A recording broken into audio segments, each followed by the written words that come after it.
Bă, cu aia, hai să mergem mâine în metro să facem live. Dar nu trebuie avem să beam. Cu autobuzul cu aia. Vrei? Cu ce?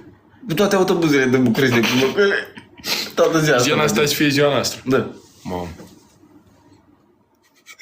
Haide cu aia, vrei? Bă, nu știu ce să zic așa. Gen, e pare interesant. Dar o să mergem îmbrăcați boschetăriște rău de tot. Cu ghiozdan. Dar nu vrei cel mai tare, mergem la metro și jucăm pe boschetari? Hai să rășim cu aia.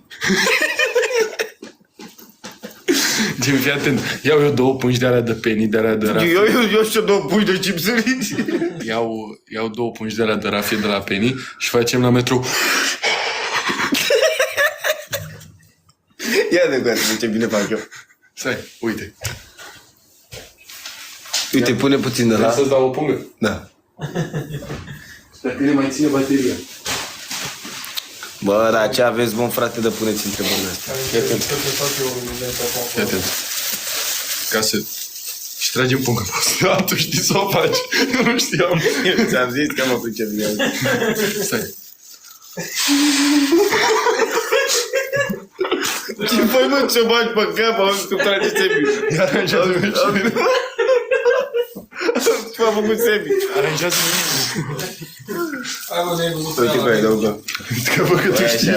Ne-ai văzut Păi pe așa. ea niciodată, nu? Da, mă, noi am, Așa, dar nu mă. știu gen procesul cum să... Face așa. Ok. Eu am văzut mereu. Și bagi ce? Eu am văzut și cum făceau cu gimnastice direct.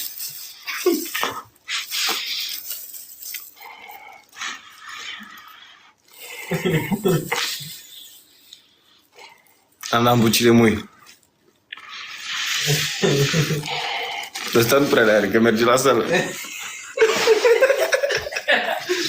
Bă, Sebi l-a luat deja capul un pic. Gata.